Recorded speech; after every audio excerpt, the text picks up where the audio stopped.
I forgot to bring the same waitress. She a piece of work. Everybody ready? I'd like to open this meeting, the May 19, 2026 Township of Fairfield Board of Adjustment regular meeting scheduled for tonight. Everybody please stand for a pledge of allegiance. Pledge allegiance to the flag of the United States of America and to the republic for which it stands, one nation, under God, indivisible, with liberty and justice for all.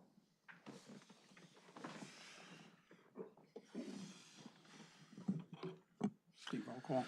Okay, Mr. Moriano, Here. Mr. Honorata, Mr. Metallo, Mr. Baskinger, Mr. Lapari. Here. Mr. Carmagnola. Here. Mr. Iania. Here. Mr. Ivorone. Here. Mr. Fiatarolo. Here. Chairman Travato. Yeah. Also present is our attorney, Lou Rego, secretary, Steve, and our planner, Margot Biblin. Let it be known that adequate notice of the time and date for the meeting has been posted in the lobby of the municipal building and delivered to the Star Ledger and the Progress. No case will be allowed to start its presentation after 11 p.m. Can I have a motion for the approval of the minutes of the April 21st regular meeting? Make a motion. Mr. Iania. Second, Mr. Fittirola. Mr. Moriano. Yes. Mr. Iania. Yes. Mr. Ivorone. Yes. Mr. Fiatarolo. Yes. Mr. Lapari. Yes. Chairman Travato. Yes. Can I have a motion for the memorialization of the resolution 2026-1 estate of Eileen Sergio, Teresa Reverso, executrix. Executrix. The way I would have said it, like Yeah. Rich did. Close enough. Close enough. I got it. 410 West Neck Road, Block 5308, Lot 1. Make a motion. Motion, Iania. Second. Second, LaParry. Mr. Moriano. Yes. Mr. Ivorone. Yes. Mr. Fiatarolo. Yes. Mr. Lapari. Yes. Chairman Travato. Yes. New business, 2026, Christopher Denovich, 74 Camp Lane, Block 3101, Lot 4. Steve, are we okay on Yes. notice? Okay. Take a seat. Yeah. Just Make it a little bit worse. Make sure you hit the button so the green light button comes so on. that green light is on. Hello. There you go. You could That's raise good. your right hand, please, when you can, with regard to this application. Do you swear the testimony you're about to give shall be the truth, so help you God? You got it? Yes. Yes, okay. Could you state your name and spell your last name for the record, please? Christopher Gary Denovchik, Denovchik. Okay. All right. Green light on? No, I just turned it You just keep it on. Keep it on. Just Yeah, keep just it on. keep it on. on. There you go. Mr. Donachik, you're here before us tonight for approval on a non-conforming use. It's your ball. Yeah. Sorry, I didn't get it. If I could say something for the board, this has been, I looked at the documents, and this was initially filed as an appeal under 70A, but that can't happen because our zoning officer could not have legally provided this applicant with a certificate of non-conforming use since it was well beyond a year. So it's really not an appeal. This is a Section 68 application, similar to the resolution that we just adopted from last month. And you don't have an attorney. I do, but he had told me that he this was just gonna be like a cut and dry thing, that I just had to show up and answer a few questions and. I don't know. But anyway, why don't you go ahead? There's a lot of moving parts to a Section 68 application, and if he told you it's going to be a walk in the park, maybe not. So, but let's see where it goes. Question, Mr. Chairman, this was noticed for an appeal? Steve, what was it noticed for, and does it have the catch-all language? Give me a moment, let me. pull it Sure. up and I'll, I think he was just noticed for a variance, not an appeal. I don't think he's appealing the decision. It's an A variance. I mean, it's what we typically do for these. I'm not sure if I understand what Okay. you're referring to. That An it's appeal- not an appeal. Under for an A, variance. under A, if our zoning officer makes a decision on anything and someone's not satisfied with it, they can appeal Tony's decision under 70A.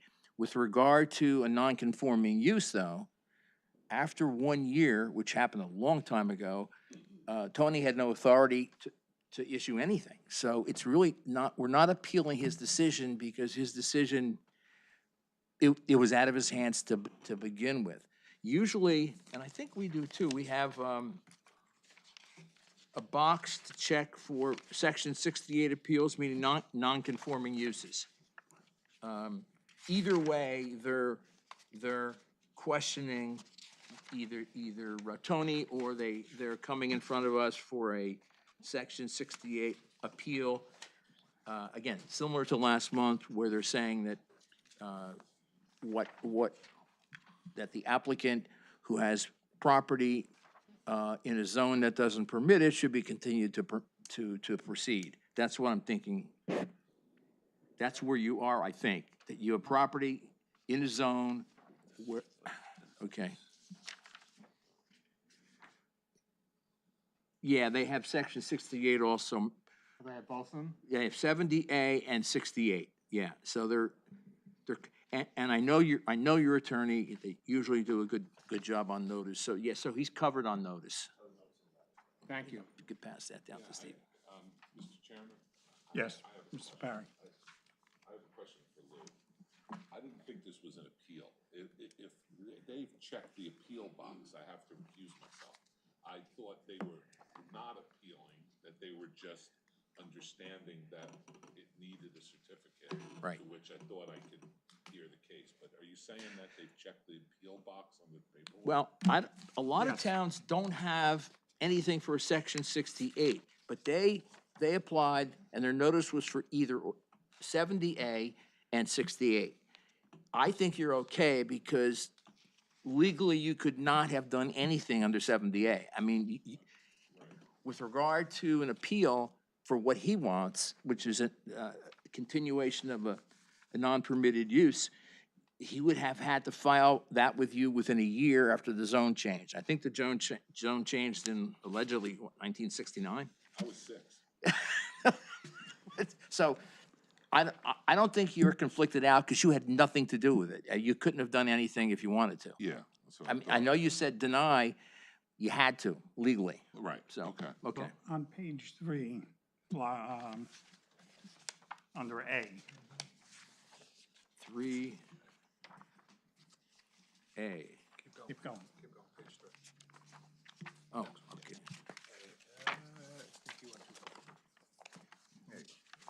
Yeah, I know. What we should have, what a lot of towns have, is another box for either anything else, or sometimes they have a non-conforming use appeal. We get a few of these, and there probably should be a different box, because it says to reverse the zoning officer's decision, which legally can't happen, and then application for a certificate of non-conforming use. So they've kind of like blended the two together. So so he's here for a certificate of non-conforming use. Do you know the criteria that you have to go through to prove that to a board? Yeah, from what I understand, you had to prove the structure or the property was being used as a residence prior to 1969, which in there, I think I got a, you know, I went to building department and they pulled a file out in there that shows that there was a structure on that property in 1939. 1939. Yeah, and it should be in there, and it was highlighted by the lady in the office, and that's directly from Fairfield's files.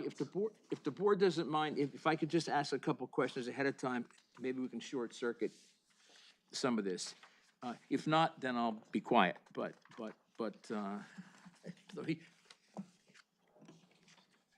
in 1969, is that when the zone changed? And from what to what?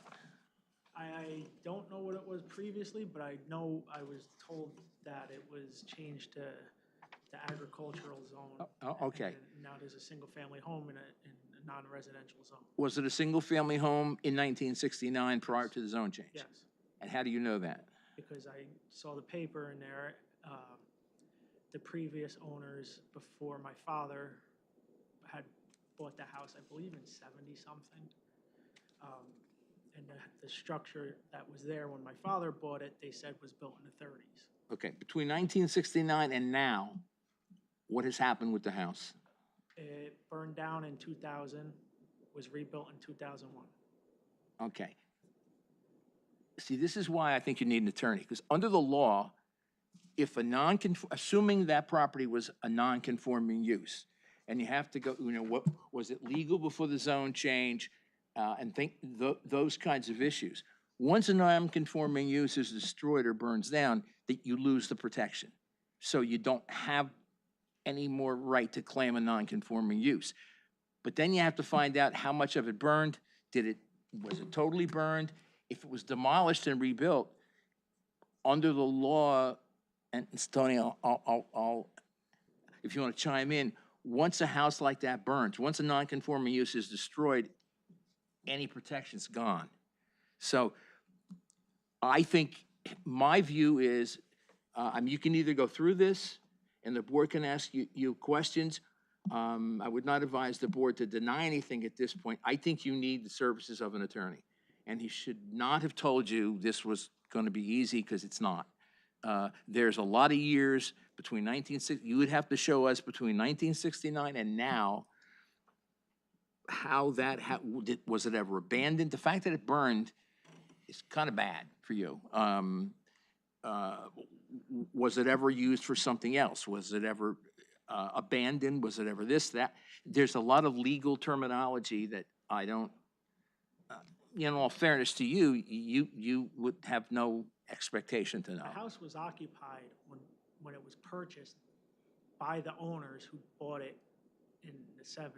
Right. Prior to that, I mean, I'm sure the people who lived in it before that are no longer alive, probably. Well, so I yeah, can but ask them. you, assuming it didn't burn down, you'd have to track this house and, or find people and convince this board that from 69 to now, it's always been in single-family use. It was used by Mr. and Mrs. Jones, Mr. and Mrs. Smith, and it's not an easy task, given the length of time.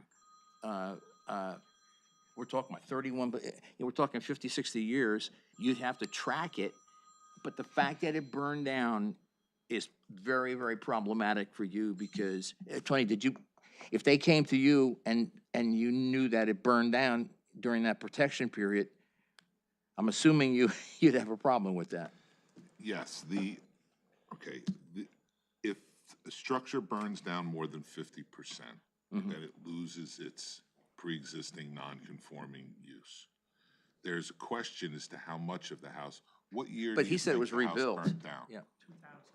Right, so when you say burnt down, foundation was there and most of the first floor was there. From what I've gathered, it's really a jump ball as to whether or not 50% of it burned or not. The property card lists the project built in 1939 and worked on in 1960. It's a one-family house, 2 stories, colonial, going all the way back to 1938, and the addition in 1960. which is both before For the zone the change. zone change. And it was legal? And it was legal. Okay. Up through 1969, it was residential, it was fine. 1969, the zone changes, and I know that Chris was in, he went to the building department with there are permits in the, in 1995, we have a survey. Your family bought it in 1970 what? 1995. 1995. Yeah. So from 95 to now, it stayed a single family. He's gotten mail to the house. He was out of it for a little while when he was renovating it. And after renovating it, he decided to not go back to it, but to sell it. So that's why he's here. Were the renovations internal, or like during the 69 to now, were the renovations internal, or did you expand it? No, we didn't expand it. It was just floors, sinks, toilets, like basic stuff, like Okay. Painting.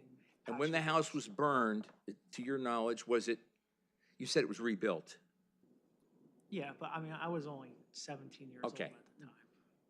What, was it like burned and then someone said, I'm not gonna live here, and they just destroyed it and rebuilt the whole house on the foundation?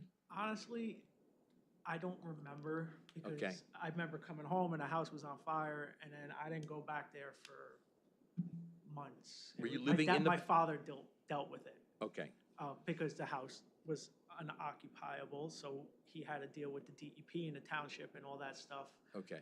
So the final total of how bad it was or anything, But the whole thing was rebuilt? yeah, but. Is that what you're I saying? mean, well, no, I don't know if like the entire house was rebuilt All or right. if they. The thing, This is what we need- The question, though, is that both the DP and the building department felt as though, and the zoning officer at the time, didn't feel as though it must have lost its ability because they let it be rebuilt. Did they know? Were they aware of? Well, they, Sure, there had to be some form of a permit. yeah, there were building permits, the DP permits, they had to prove to both, the DP, the town, and the building department and the zoning officer all would have had to know the law of 50% and been comfortable in letting it be rebuilt. Okay. If not, they would have told them, no, you can't, would have told the father, you can't rebuild this as a single-family residence. That's really what I'm basing part of my thought pattern on.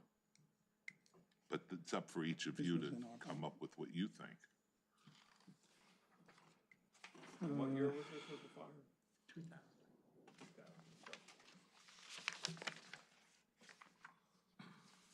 Yeah, this was the Question. Mr. Chairman, Yeah. permanent. does the witness have any siblings? No. Thank you. See, this, what I'm looking at, what the chairman handed me was a permit from the DEP, 2001, November of 2001, to the applicant. And it says, reconstruct a single-family dwelling that was completely destroyed by fire in the floodway of the Passaic River. My sense is that this permit didn't relate to a non-conforming use, it related to the fact that the house was in the floodway. And somebody looked at it from an environmental standpoint and a flooding standpoint and said, it's fine. But I don't know if that addresses the non-conforming issue.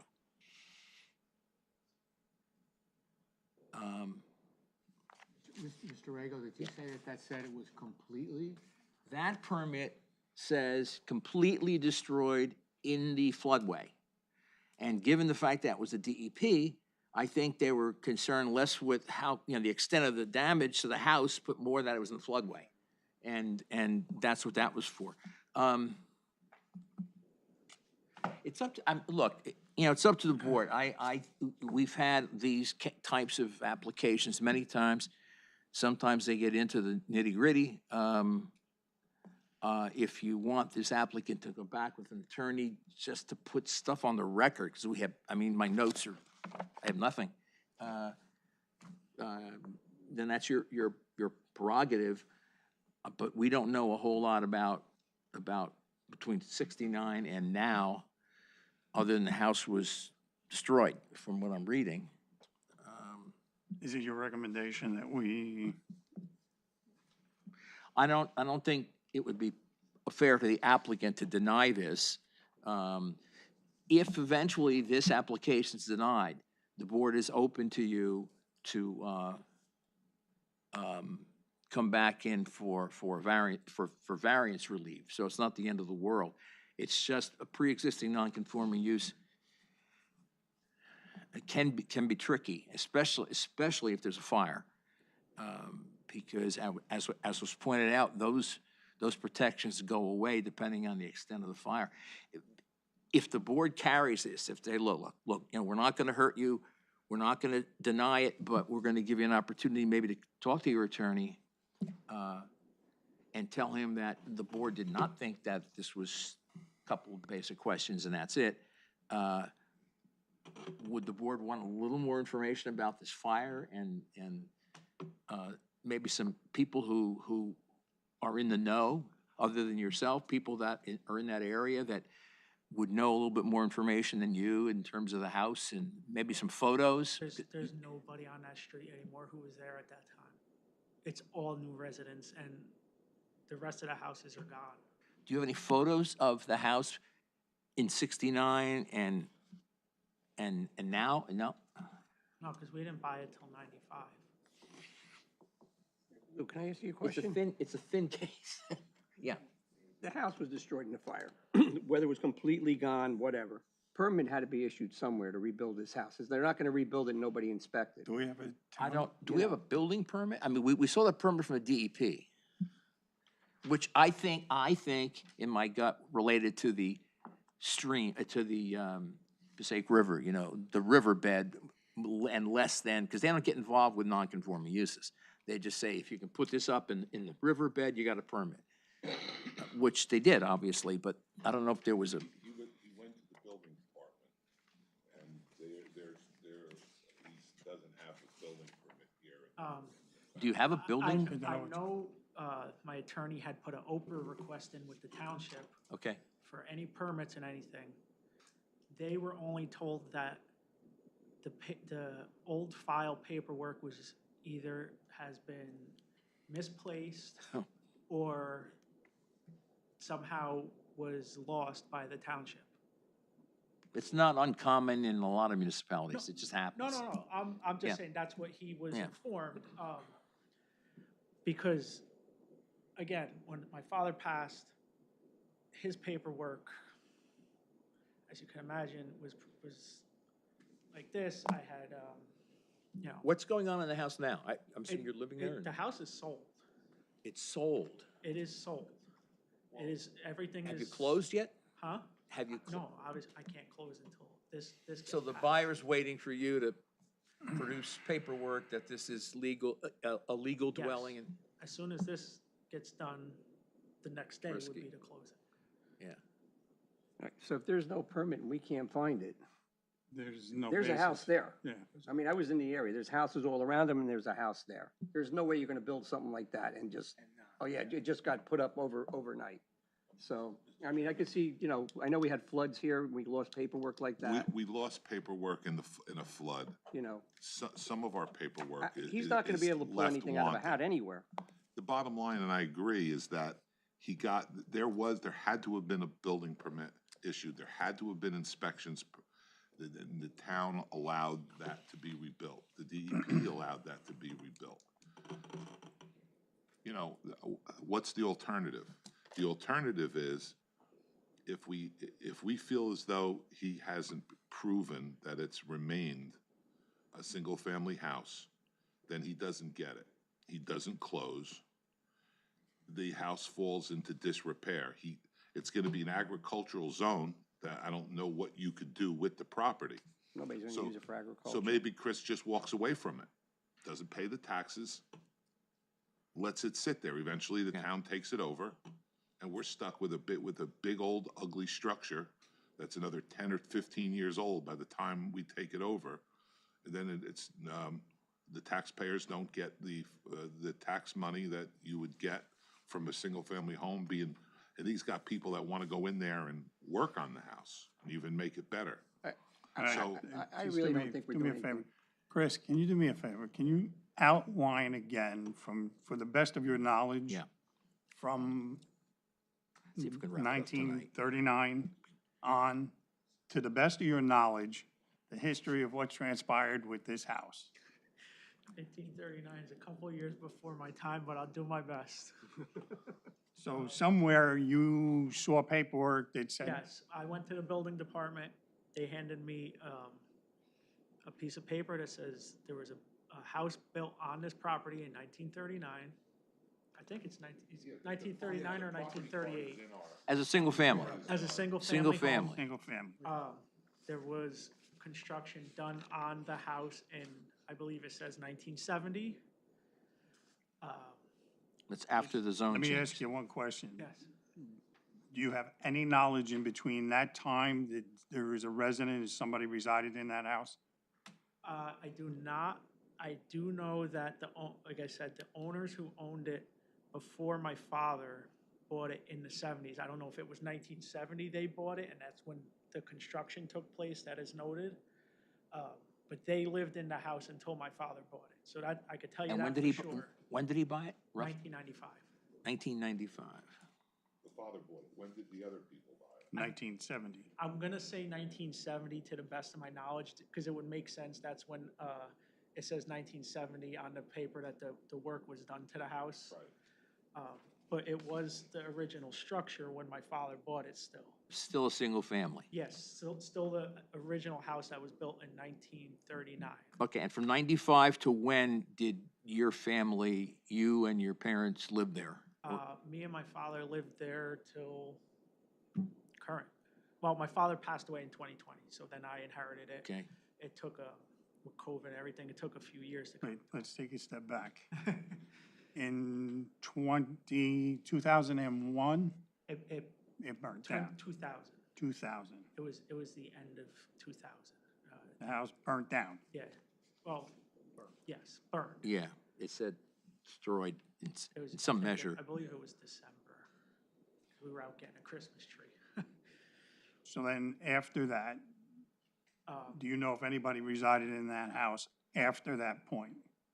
Once it was fixed back up, me and my father then continued to reside in it. And when would that be? What year?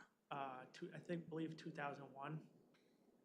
How long did it take to get it back in shape? It was a couple months, because like I said, 2000, it was December when it burned. So it took a few months for the permits and All right. everything. And then once the permits were issued, it was built fairly quick. And it was always the intention, or was it always the intention of you and your father to go back there? Oh, when it was- 100%. Okay. Where were you living in the interim? I'm just, Insurance was paying for us to live in an Hotel? apartment, oh, okay, which was Question. terrible. Marty?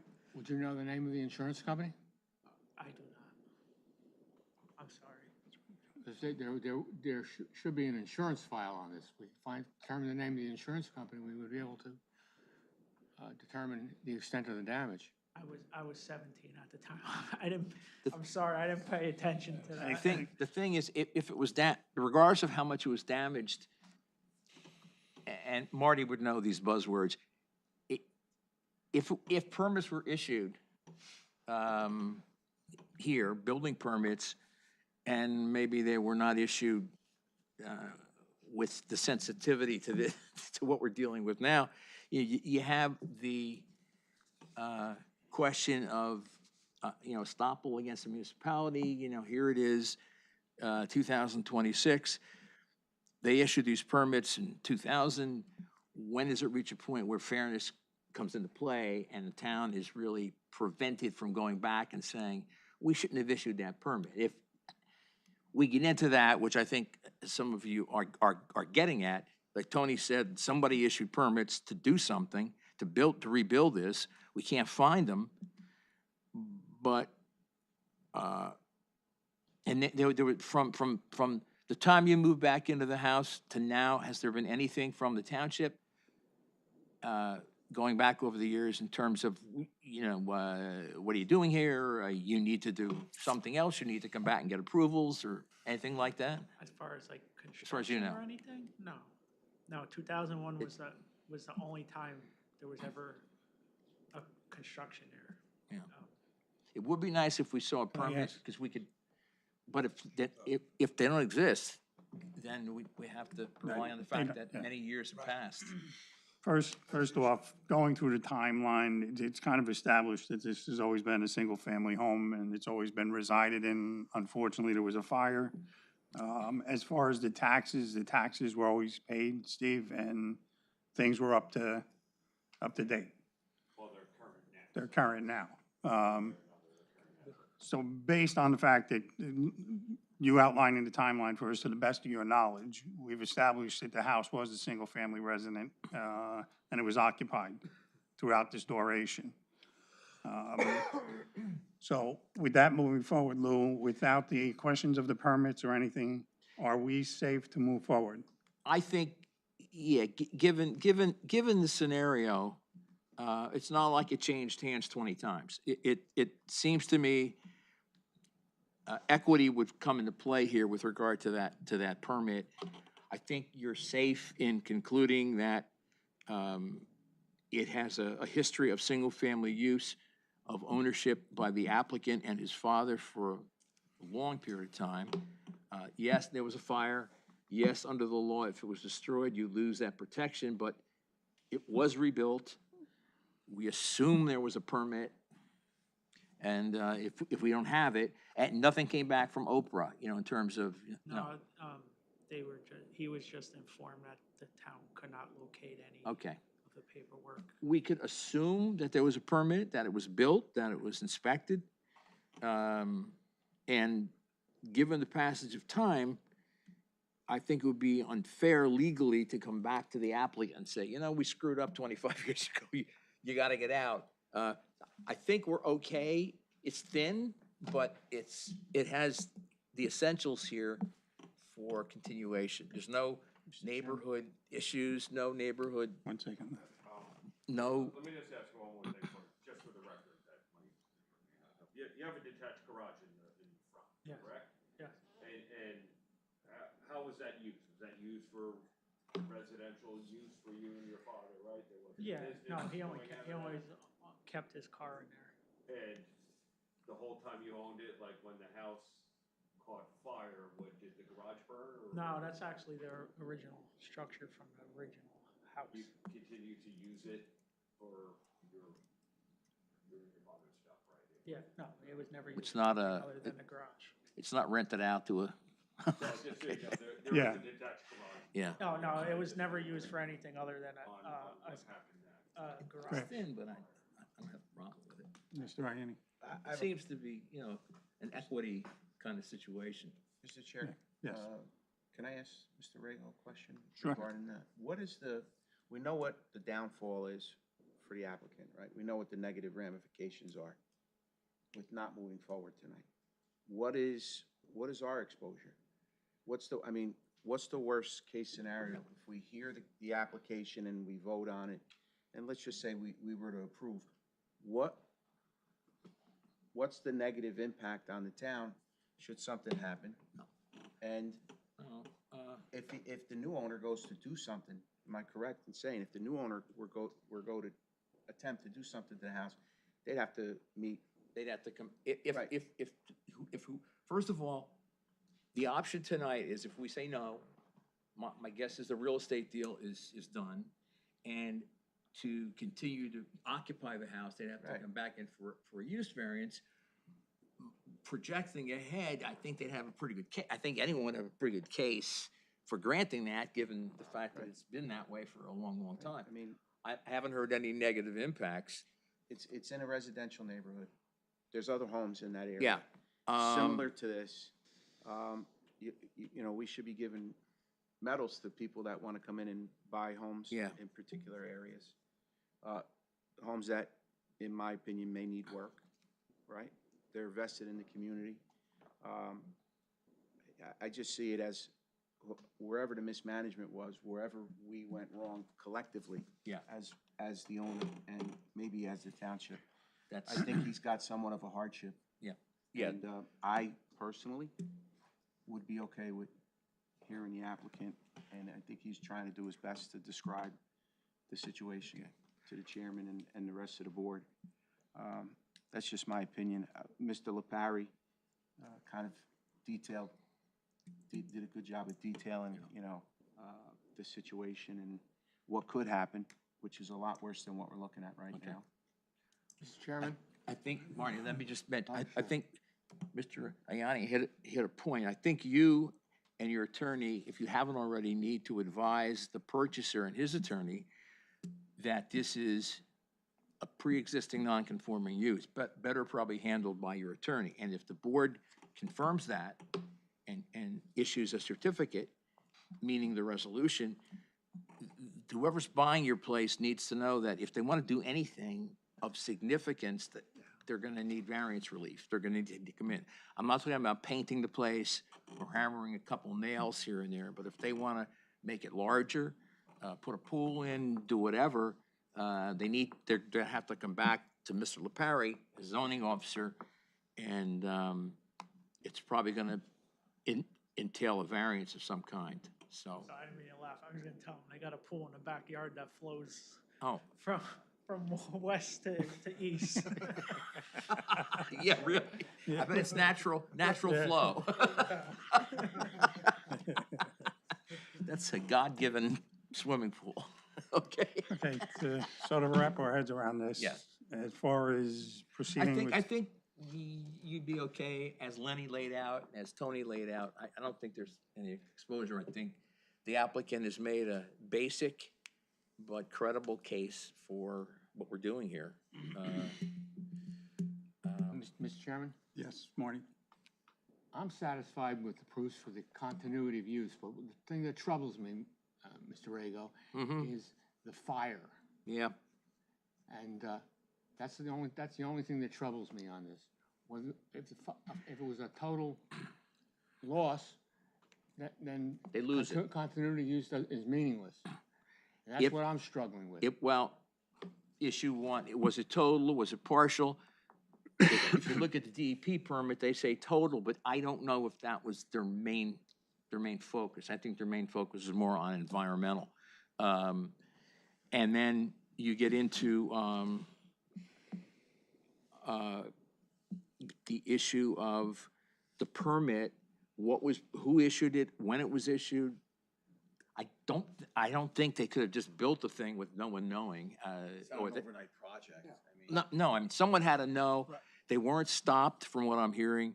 The town didn't go after them. And I think we're way past the point, Marty, of anyone successfully coming after these guys and saying, you know, you should have had permits in what, 2001, 2000, yeah. I mean, we're like 25 years past it. But I understand. I mean, when I saw the fire,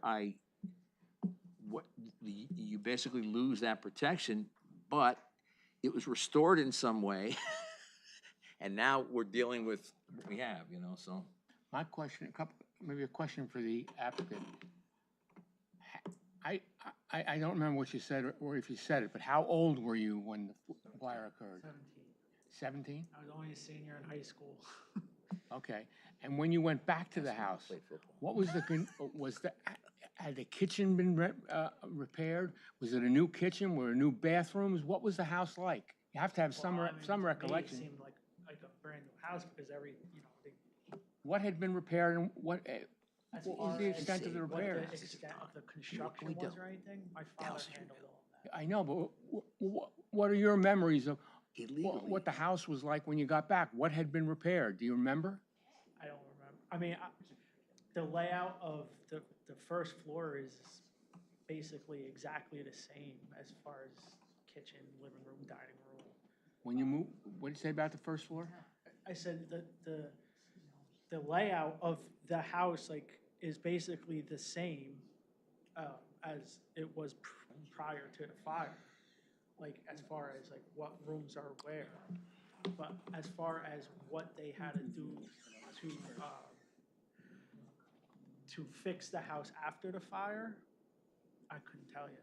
I mean, I honestly can't tell you. I mean, I took the fire in the house. It kind of hit me a little hard because, you know, it was Christmas. We were getting a tree, so it hits you when you're a kid. It hits you hard, and my father kept me away from all of it because he didn't want me to see, you know, the damage of our stuff. So, you know, I mean, I don't know how else to describe it. I mean, I remember going there. There was a fire. I remember staying away, and when I went back, there was our house again. It's, you know, I don't remember a lot in between because, number one, I was a kid, so I didn't really, my mind was other places.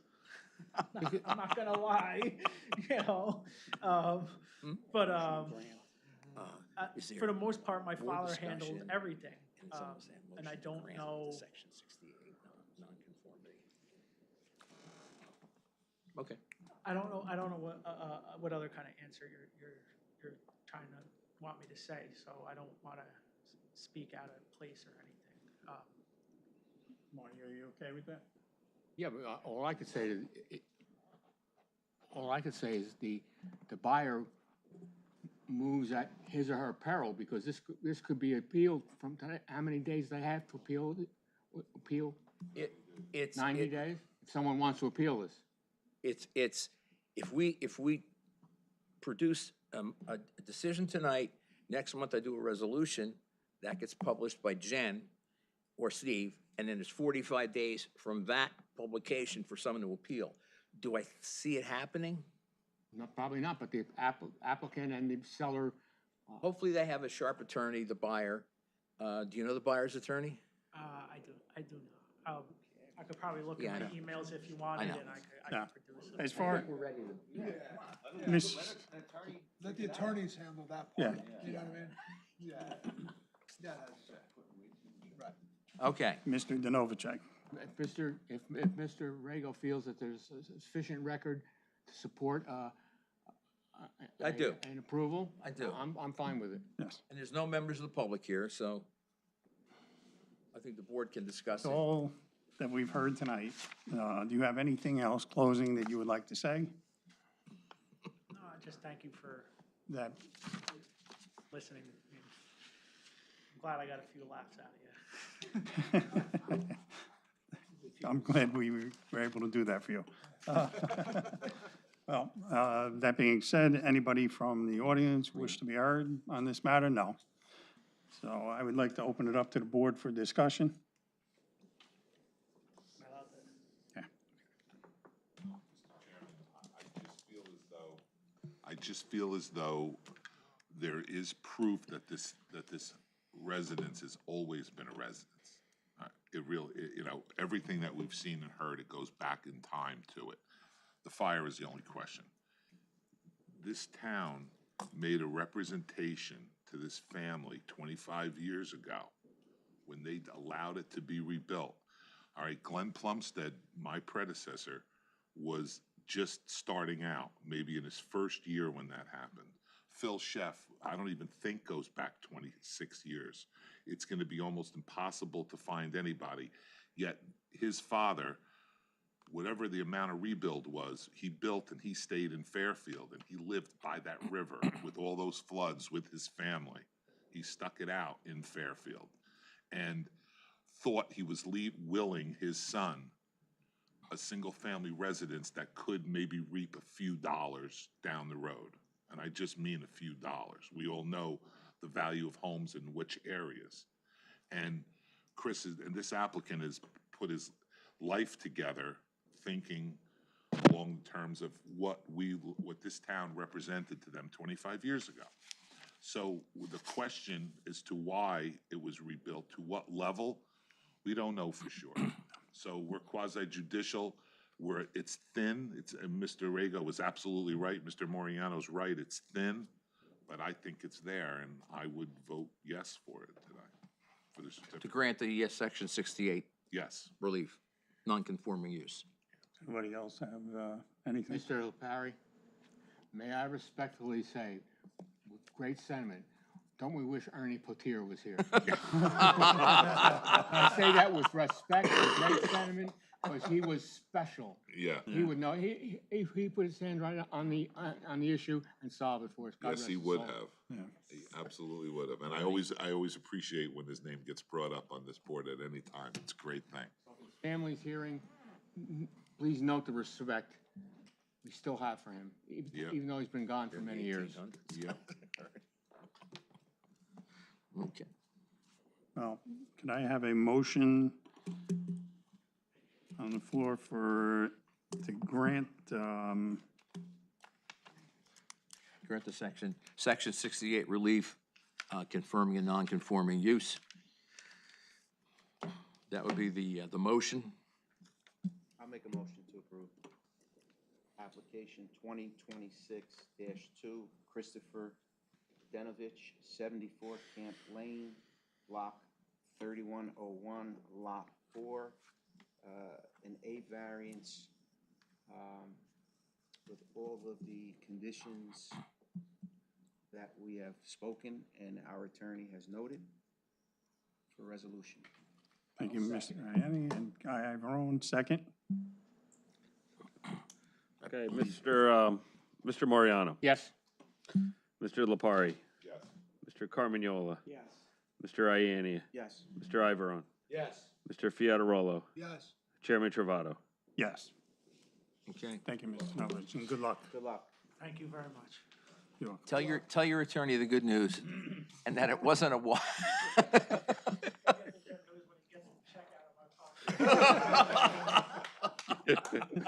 Well said. Thank you. Thank you. Oh, gee. Okay, Good job, board. now, Equity. cross our Ts and dot our Is.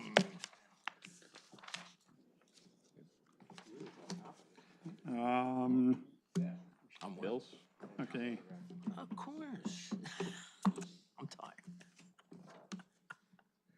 on the miscellaneous, I'd like to have a motion to approve the bills. Make the motion. Mr. LaParry. Mr. Federola, second. Aye.